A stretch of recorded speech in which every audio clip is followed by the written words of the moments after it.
본문의 내용에서는 우리 믿음의 사람들의 신앙을 혼란스럽게 하고 있는 그 거짓 교사들은 결국 망하고 말 것이다 하는 구체적인 사례들을 기록해주고 있는 내용을 읽었습니다. 유다가 지적하고 있는 이 거짓 교사들은 비록 그들이 교회 안에 들어와 있기는 했지만은 몸만 교회 안에 들어와 있지 마음으로는 하나님을 믿지 않고 오히려 믿는 사람들의 신앙에서 그들을 떨어뜨리려고 하는 그런 유혹하는 사탄의 세력이었다고 하는 경계를 줍니다. 그 누구도 이 사단의 세력에 말려든다면 결국 그도 마찬가지로 사탄이 당할 그런 멸망의 운명을 당할 수밖에 없을 것이다. 그런 말씀이고요. 그래서 유다는 하나님 앞에 범죄함으로 패망했던 실제적인 예를 들어가면서 거짓 교사들은 과거의 모든 범죄자들이 패망했던 것과 같이 패망하고 말 것을 증언하고 있는 그런 내용입니다. 우리 모두는 오늘 본문의 교훈을 통해서 거짓 교사들을 우리의 신앙 속에서 추방하고 순수한 믿음을 지켜서 하나님 앞에까지 이룰 수 있는 그런 신앙의 사람이 돼야 되겠다고 하는 경계를 먼저 갖습니다. 이 내용을 두 부분으로 나눠 생각을 할 수 있겠는데요. 먼저 5절에서 7절의 내용을 보면 천사든 사람이든 범죄자는 반드시 형벌당한다. 그런 사실을 예를 통해서 우리에게 소개하는 말씀입니다. 그런가 하면 8절에서 10절까지는 하나님의 말씀보다는 본능을 따라 행하는 사람들의 결말, 이런 것들을 말씀합니다. 사람이 가장 이끌리기 쉬운 게 우리 육체가 원하는 겁니다. 먼저 5절에서 7절의 내용을 보도록 하겠습니다. 이 말씀 속에 두 가지 의미를 우리에게 경계로 주시는 교훈이 있습니다. 첫째는 너희가 본래 범사를 알았다. 본래 범사를 알았다는 게 뭐냐 하니까 예수님께서 한 번으로 영원한 제사를 드림으로 그 예수님의 희생의 제사를 의지하는 사람들마다 모두가 다 하나님의 구원에 이르게 됐다는 사실을 이미 이 유다의 편지를 받고 있는 하나님의 백성들이 알고 있었다. 그런 말씀입니다. 우리는 예수님의 한 번의 십자가의 제사로 영원한 희생의 대가를 치르신 사실을 수시로 우리의 의로서 마귀 앞에서나 또는 대적들 앞에 나타낼 수 있어야 됩니다. 예수님은 나를 위해서 이렇게 십자가의 고난을 당하셨다. 그리고 그 희생의 피가 나를 영원한 형벌과 저주에서 구원했다고 하는 사실을 변호할 수 있어야 됩니다. 그런데 짐짓 우리는 내가 신앙이 이 정도인데 나는 말씀을 이 정도 아는데 이것을 가지고 변호하려고 하는 그런 예가 많습니다. 이단을 만날 때 특히 그렇죠. 그건 대단히 위험한 발상이에요. 그렇기 때문에 범사에 우리가 구원받는 진리를 한번 알고 있는 것에 그것을 지속적으로 우리 머릿속에 삶 속에 지니고 사는 것이 대단히 중요하다는 거지요. 여기에 너무 가볍게 치우쳐져 버리면 결국 하나님의 구원에서 미끄러질 수도 있는 그런 위험성을 마귀의 유혹에 노출되어 있는 것으로 경고를 하고 있다는 것이죠. 그러면서 이 5절 하반절에는 하나님은 분명히 애굽에서 이스라엘 백성을 구원해 내셨습니다. 구원이죠. 주께서 백성을 애굽에서 구원하여 내시고 그런데 왜 구원해 내신 그 백성을 광야 40년여간 동안에 애굽에서 나온 사람들 중에서는 물론 어린아이들은 포함되지 않겠지만은 장정 중에 여호수아 갈렙을 제외한 모든 사람을 다 광야에 죽였습니다. 이것은 고린도전서 10장 1절에서 6절까지 바울이 우리에게 주시는 경고입니다. 이게 거울이에요. 우리는 예수님의 피로 구원받았으니까 이 구원은 주님 이 땅에 오실 때까지 보존되는 것이다. 그런 어떤 믿음을 가지고 신앙이 결국 하나님의 선하신 역사를 거역하는 그런 경지에까지도 갈 수 있다는 거죠. 하나님은 분명히 애굽에서 자기 백성을 구원하셨는데 왜 다시 광야에서 죽이는가? 불신적인 입장에서 보면 사랑의 하나님이 아니신 것 같고 구원의 하나님이 아니신 것 같습니다. 그러나 하나님은 어떤 경우에도 순종하는 자에게 은혜를 주시고 교만하여 자기 의를 내세우고 여기 지금 교회에 들어와 있는 거짓 예언자나 교사들처럼 하나님의 진리를 거짓 것으로 뒤바꾸는 그런 사람들은 어떤 경우에도 용서치 않는다는 사실을 기억해야만 합니다. 6절에 보면요. 또 자기 지위를 지키지 아니하고 자기 처소를 떠난 천사들을 그날의 심판까지 영원한 결박으로 흑암에 가두셨으며 그랬다고요. 하나님은 이 모든 삼라 만상에게 다 각자의 위치를 주셨습니다. 천사들은 천사들이 할 일을 주셨고 사람들에게는 사람의 도리라는 걸 주셨어요. 그래서 인간은 천사들의 일을 할 수 없습니다. 또 천사들이 인간의 자리를 탐낼 수도 없어요. 어떻게 보면 지금 현재적으로 육신을 입고 있는 우리 인간들은 천사보다도 못하죠. 천사는 시공간의 제약을 받지 않습니다.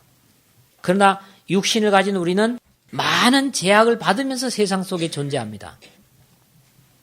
그러나 이 세상 속에 제약을 받는 존재인 우리 인간보다 천사의 자리가 더 우월하지는 못하다는 사실입니다. 왜냐하니까 우리는 장래에 예수님께서 이 땅에 오셔서 심판을 베푸셨을 때에 우리가 바로 천사들의 한 일들을 심판한다는 거죠. 천사들이 우리를 심판하는 게 아니고 이런 엄청난 지위를 인간에게 주셨다는 것을 바울은 얘기를 합니다. 우리가 계속 이 말씀을 상고해 가면서 베드로후서 2장 6절에서부터 12절까지의 말씀을 여러분들이 참고로 하시기를 바라고, 먼저는 신명기 32장 8절, 하나님께서 각 사람의 위치, 민족들의 위치를 정하셨다는 거죠. 그러므로 하나님께서 정하신 그 위치를 거역하는 것은 하나님을 거역하는 겁니다. 그리고 우리의 위치를 정확하게 알 수 있는 것은 하나님께서 우리에게 주신 말씀의 법, 성경 말씀을 통해서 우리의 위치와 역할의 한계성을 분명히 주셨다는 사실이에요. 그렇기 때문에 자기의 정해준 위치를 어긴 천사에게도 형벌을 하셨다면 우리 인간도 같은 형벌을 당할 수 있다. 그런 경계입니다. 천사는 불이라고 하나님께서 만드신 영입니다. 이 천사들이 사람을 위해서 섬기고 하나님을 섬기는 그런 그룹의 역할을 벗어나서 자기가 섬김을 받으려고 하는 지위에 있을 때 이것은 자기 지위를 떠난 거라는 거죠. 이 말씀의 뒤에 가서 보면 유다는 이런 말씀을 하죠. 결국 권위를 업신여기며 영광을 회방하는 그런 말씀들을 8절에 주고 있습니다. 하나님께서 주신 권위들이 있다는 거죠. 이것을 어기는 것은 결국 이 천사와 같이 자기 처소를 떠나는 것과 다름이 없다는 거예요. 천사가 됐건 아니면 이스라엘의 선택된 백성이 됐건 자기의 한정된 범주를 벗어나는 것은 하나님의 범주를 침범하는 것이 된다는 겁니다. 에덴 동산에서 아담과 하와에 하나님께서 그어주신 금은 뭐냐? 선악을 알게 하는 이 나무의 열매를 너희들이 먹지 말아라. 이게 하나님께서 아담과 하와에게 분정해 주신 자리였습니다. 그러나 이 아담과 하와가 그 하나님께서 그어주신 금을 넘게 되는 이유가 뭡니까? 바로 마귀 사탄의 부추김에 의해서라는 거죠. 수많은 이스라엘의 구원의 백성들의 역사 속에서나 오늘도 하나님의 은혜로 동일하게 구원받은 우리들도 이 하나님께서 주신 경계를 벗어날 수 있다는 겁니다. 그러므로 분정해 주신 이 자리를 지키는 것이 대단히 중요하다는 거죠. 그런데 지금 이 유다에 의해서 지적받고 있는 이 거짓 교사들은 자기의 지위를 벗어난 겁니다. 그것을 갖다가 천사들이 섬기는 자리를 일탈해서 하나님과 같이 하나님의 자리에 앉아서 자기가 높임을 받으려고 한다고 하는 그런 것에 비유를 하고 있기 때문이죠. 세 번째는 7절입니다. 소돔과 고모라와 그 이웃 도시들도 저희와 같은 모양으로 간음을 행하다가 다른 색을 따라가다가 영원한 불의 형벌을 받음으로 거울이 되었느니라 그랬습니다. 누구의 거울입니까? 믿음의 사람들의 거울입니다. 만약에 여러분들이 누워 있었다거나 또 어떤 경우에 좀 흐트러진 모습이 됐을 때는 다른 사람들이 온다 그러면 어때요? 거울 앞에 가서 서서 봅니다. 그건 왜요? 적어도 나 자신의 흐트러진 모습을 다른 사람에게 보이고 싶지 않기 때문이에요. 우리 육신의 흐트러진 모습을 사람들에게 보이고 싶지 않아서 거울을 보는 우리 자신들을 보십시오. 그런데 하물며 우리 영혼이 흐트러졌는가를 늘 들여다보지 않는 어리석음을 많은 믿음의 사람들이 행하고 있다는 겁니다. 우리 영혼의 거울이 어디 있습니까? 영혼의 거울은 여러분 더 가까이에 있습니다. 하나님께서는 우리에게 귀한 아주 맑고 투명한 진공 거울을 주셨습니다. 그게 뭐냐? 하나님 말씀이에요. 근데 많은 사람들은 이 거울에다가 우리 자신들이나 신앙을 비춰보지 않고 사람과 사람으로 비춰보고 남의 얼굴에다가 자기를 비춰보고 남의 교회에다가 자기를 비춰보는 일들이 많다는 거지요. 대단히 잘못된 겁니다. 그런데 여기 보니까 소돔과 고모라와 그 이웃 도시들도 저희와 같이 간음을 행하며 다른 색을 따라가다가 영원한 불의 형벌을 받음으로 거울이 되었다는 거예요. 신명기 29장 23절 말씀을 보겠습니다. 옛적에 여호와께서 진노와 분한으로 회멸하신, 여기서부터죠, 소돔과 고모라와 아드마와 스보임의 무너짐과 같음을 보고 말할 것이요. 소돔과 고모라뿐만이 아니라 아드마, 스보임 이런 이웃 도시들도 소돔과 함께 유황불이 떨어져서 소금의 터가 됐다. 하나님의 진리를 따라 순종하지 않은 사람들에게 거울이 되고 있다는 거예요. 그리고 또 한 가지, 같은 모양으로 간음을 행하며 다른 색을 따라가다가 그랬다고요. 이 다른 색이 뭡니까? 요즘 우리가 유행하고 있는 동성연애라고 하는 걸 볼 수 있습니다. 로마서 1장 27절. 이게 보니까 남자가 남자로 더불어 부끄러운 일을 행한다. 요즘요, 트랜스젠더라는 게 있습니다. 트랜스라고 하는 건 바꾼다는 말이에요. 그리고 젠더라는 건 성을 얘기합니다. 그래서 성을 바꾼 것을 트랜스젠더라고 그럽니다. 어떤 경우에 그런 것에 대해서 아이고 어떻게 그럴 수 있을까 처음엔 그랬거든요. 그런데 요즘은 신앙의 사람들조차도 이해하는 방향으로 나가고 있습니다. 그런데 이런 모든 일들을 자연적으로 행했다는 것이고 소돔과 고모라의 죄악은 바로 그런 죄악이었다는 겁니다. 하나님은 그걸 가증하게 보신다는 사실이에요. 또 어떤 경우에 이 6절하고 7절을 갖다가 결국 천사들의 범죄로 계속해서 이야기하는 그런 성경 이해를 이상하게 하는 사람들이 있습니다. 아닙니다. 지금 유다를 통해서 우리에게 주시는 이 말씀은 하나님 앞에 범죄한 이력을 순서대로 열거하면서 어떤 범죄든지 하나님은 천사가 됐든지 인간이 됐든지 도시가 됐든지 사람들이 됐든지 반드시 형벌하셨다고 하는 사실을 일깨워주기 위한 교훈입니다. 분명히 하나님의 질서를 어기는 것은 형벌받아 마땅한 범죄임을 우리는 알아야 된다고 하는 것이죠. 아무리 사람을 좋게 한다고 할지라도 하나님을 기쁘게 하지 않고 하나님이 인정하시는 것을 하지 않으면 교회는 교회의 생명을 잃는 겁니다. 대단히 경계해야 될 부분이라는 거죠. 그 다음에 크게 두 번째로는 8절에서 10절의 내용인데요. 하나님의 말씀보다 본능을 따라서 행한 예들에 대해서 생각을 하겠는데요. 먼저 8절은 이렇게 해야 합니다. 그러한데라는 건 뭘 얘기하죠? 앞에 범죄한 천사나 인간이 형벌을 받았는데 꿈꾸는 이 사람들도 그와 같이 육체를 더럽히며, 근데 여기 꿈꾸는 이 사람들이 누굽니까?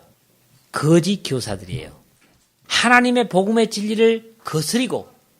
왜 꿈꾸는 이 사람들이라고 합니까? 꿈은 각 사람이 꾸는 꿈이 다 다릅니다. 하나님의 진리는 그런 게 아니에요. 어떤 사람에게 꿈으로 하나님께서 특별한 것을 일러주실 수도 있어요. 그러나 그 꿈이 모든 사람에게 같은 역할을 하는 건 아닙니다. 그러나 성경 말씀은 모든 사람에게 동일하게 같은 역할을 할 수 있습니다. 이것은 객관적으로 증거된 진리이기 때문이에요. 그러나 꿈이라고 하는 것은 어떤 거예요? 확실치도 않은 것이고 그럴 뿐만 아니라 자기 주관적인 겁니다.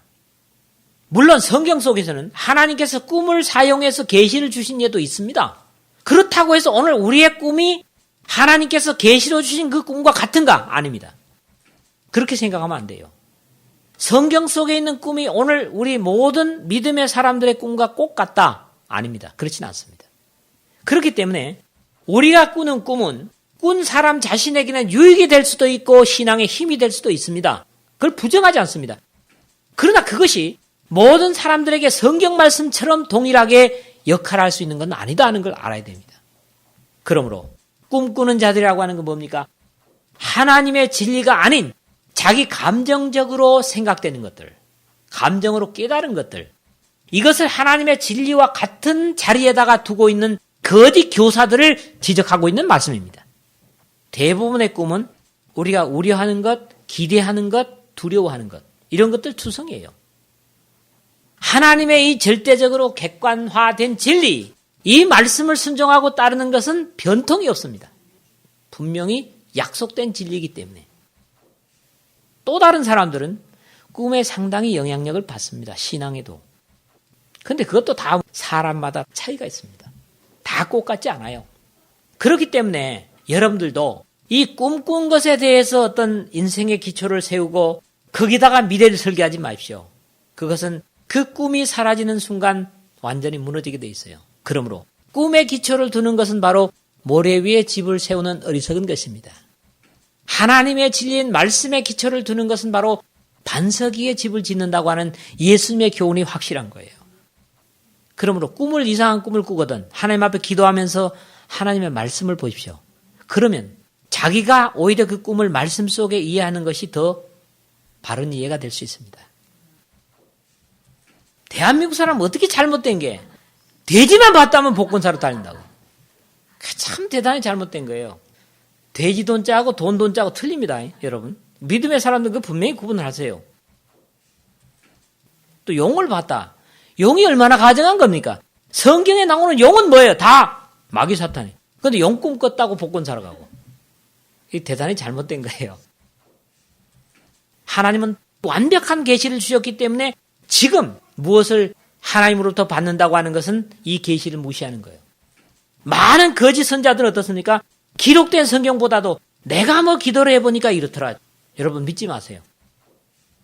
아무리 신령한 계시로 받았다고 할지라도 하나님의 기록된 말씀보다 완벽하지 않다는 거죠.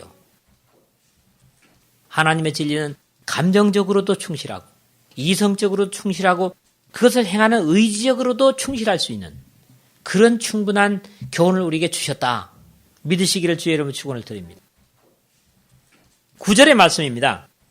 천사장 미가엘이 모세의 시체에 대하여 마귀와 다투어 변론할 때에 감히 회방하는 판결을 쓰지 못하고 다만 말하되 주께서 너를 꾸짖으시기를 원하노라 하였거늘. 근데 이 말씀은 죄송하지만 성경에 나와 있는 걸 제가 찾질 못했습니다.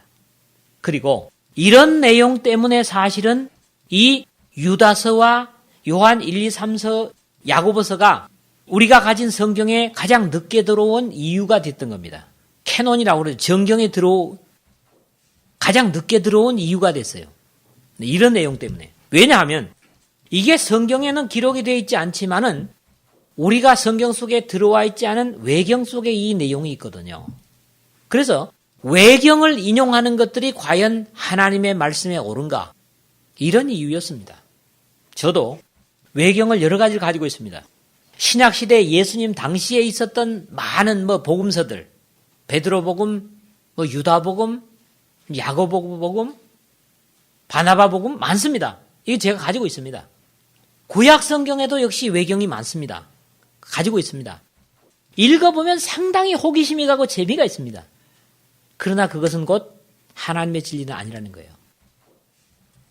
왜냐하니까 하나님의 성령이 이것을 명하셔서 기록하게 하셨고 또 기록한 그것을 하나님의 성령이 모으셨기 때문에 그래서 우리에게 성경이 주어졌기 때문에 이 66권이라고 하는 하나님의 진리는 더할 수도 뺄 수도 없는 절대적인 진리입니다. 그래서 이걸 여러분들에게 소개해 드리는 것도 별로 유익이 되지 않을 것 같습니다. 외경의 얘기가 말이에요. 왜냐하니까 아포클리파라고 하는 것은 근원지가 의심가는 확실치 않은 그런 말이거든요. 하여튼 여기 보니까 그런 말씀이 있고 여기 보면 모세의 시체는 아는 사람이 없습니다. 또 엘리야 시체 어디 있어요? 엘리야가 승천하는 걸 그 엘리사가 봤죠? 그리고 그 선자의 생도들이 시체 찾으러 갔죠. 그래가지고 며칠 찾았어요? 3일을 찾았죠. 3일을 강과 산과 들로 헤맸지만 찾지 못했죠. 엘리사가 가지 말아라 못 찾는다 해도 우리가 가서 찾겠다고 선자의 생도들이 졸라대는 바람에 그러면 한번 찾아봐라. 어쩔 수 없이 허용했더니 빈손으로 얼굴이 뜨뜻해가지고 돌아왔죠. 모세의 시체도 마찬가지입니다. 느보산에서 아직도 눈이 흐리지 않은 상태로 세상을 떴지만은 모세의 시체는 아직도 모릅니다. 시체에 대하여 마귀와 다투어 변론할 때에 감히 회방하는 판결을 쓰지 못하고 다만 말하되, 이 부분만 봅시다. 주께서 너를 꾸짖으시기를 원하노라. 여기 미가엘은 이 성경에 나옵니다. 대개 미가엘은 어떤 천사장으로 나오냐 하면 군대를 지휘하는 천사장으로 나오죠. 그러나 가브리엘은 또 뭐예요? 가브리엘은 신약에 주로 나오면서 주로 평화의 복된 소식을 전하는 천사장이에요. 천사의 세계도 여러 가지가 있고 아마 요한계시록에 우리가 공부를 하면서 이런 부분도 조금 다루어지지 않겠는가 그런 생각을 하면서요. 미가엘 천사가 가장 많이 거론되는 데가 다니엘서입니다. 다니엘서 10장 13절 21절 그 다음에 12장 1절에 보니까 천사장 미가엘이 나옵니다. 미가엘의 거론이 나오는데 미가엘이 모세의 시체를 두고 마귀와 다투면서 그 마귀를 직접 미가엘 천사장도 욕하지 않았다는 거예요. 하나님이 너를 꾸짖으시기를 원한다. 무슨 얘기입니까? 그 어떤 정죄나 판단을 하나님께 미루어 드렸다는 얘기예요. 오늘 우리도 이게 필요해요. 사람에 대해서 나타나는 것을 가지고 단적으로 정죄하고 판단하는 것보다는 하나님께서 판단하시도록 보류하는 것이 지혜로운 것입니다. 또 관계를 해치지 않는 모습입니다. 이 교회의 모든 성도들이 그런 자세가 된다면 아마 많은 다툼이 해결되지 않겠는가 그런 확신을 갖습니다. 천사장 미가엘도 타락한 천사들을 직접 정죄하지 않았다. 미가엘조차도 말하기를 결국 하나님께서 너를 꾸짖으시기를 원한다 그랬다는 겁니다. 물론 이 부분에 보면 스가랴서 3장 2절 보겠습니다. 1절부터 제가 한번 읽어드리죠. 대제사장 여호수아는 여호와의 사자 앞에 섰고 사단은 그의 우편에 서서 그를 대적하는 것을 여호와께서 내게 보이시니라. 여호와께서 사단에게 이르시되 사단아 여호와가 너를 책망하노라. 예루살렘을 택한 여호와가 너를 책망하노라. 이는 불에서 꺼낸 그슬린 나무가 아니냐 하실 때에 자, 이 내용들을 보면 하나님께서 범죄한 천사 사단을 꾸짖는 내용을 우리가 볼 수 있어요. 하나님은 바로 심판주의시기 때문에 범죄한 천사를 꾸짖을 수 있고 또 범죄하고 하나님의 진리를 거역하는 인간들을 꾸짖을 수 있습니다. 그러나 우리가 쉽게 정죄하고 꾸짖는 것은 대단히 조심을 해야 될 부분이고 그럼에도 불구하고 하나님의 진리에 대해서 대항하는 것들에 대해서는 우리가 또한 가볍게 취급해서는 안 되는 내용을 이제 10절에서 말씀을 합니다. 10절을 오늘 본문 10절입니다. 이 사람들은 무엇이든지 그 알지 못하는 것을 회방하는도다. 또 저희는 이성 없는 짐승같이 본능으로 아는 그것으로 멸망하느니라 그랬습니다. 최종적인 거짓 교사들의 거짓일 수밖에 없는 이유를 여기서 오늘 두 가지로 얘기합니다. 그게 첫째는 뭐라고요? 꿈꾸는 것으로. 두 번째는 뭐로? 본능으로.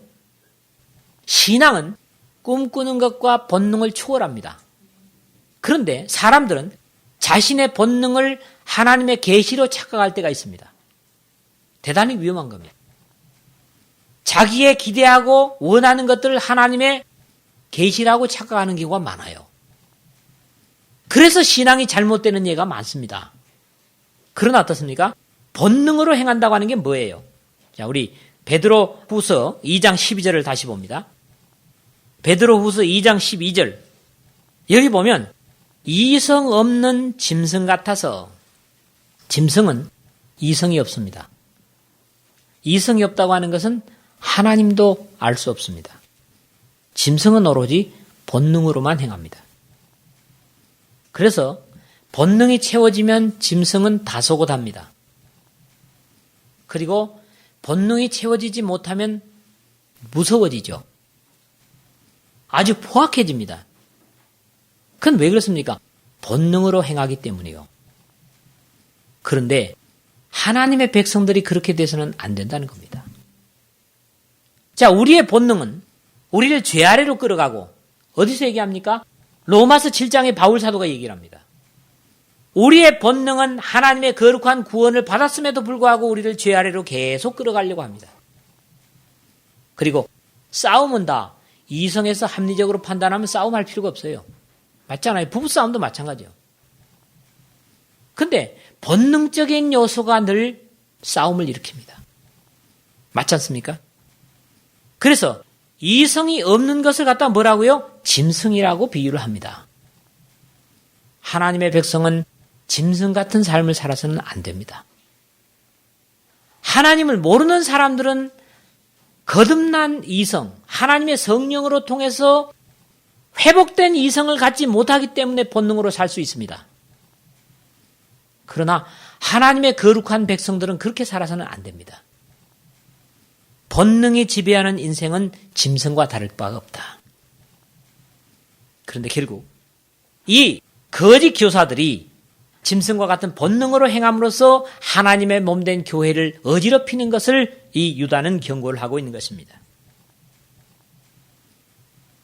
말씀을 마무리하겠습니다. 오늘의 교훈은 거짓 교사들이 지은 그런 죄를 경계해서 파멸을 면하라는 그런 경고입니다. 우리들은 오늘 본문 내용에서 어떤 사람들이 심판을 받았는지, 어떤 천사들이 심판을 받았는지 역사적으로 증거를 듣고 있습니다. 누구든지 이들이 당한 심판을 받는 이유는 하나님의 진리를 어기고 하나님의 명령을 거역한 데서 이런 심판을 받는다고 하는 경계를 거울로 보라고 하는 경계를 줍니다. 아무리 많은 숫자의 사람일지라도 또 신분이 천사일지라도 하나님의 진리를 어기고 자기의 보는 감정이나 꿈이나 또는 본능으로 행하게 되면 하나님의 형벌을 면할 수 없다고 하는 사실입니다. 심판받아 마땅한 거짓 교사들이 저질렀던 범죄에서 우리는 해방되어야만 합니다. 아무리 인간 중심의 세상이 되어가고 휴머니즘이 철학의 주제가 된다고 할지라도 우리는 휴머니즘보다 더 중요한 하나님의 명령을 최고의 가치로 삼고 삶의 자세로 삼아야 됩니다.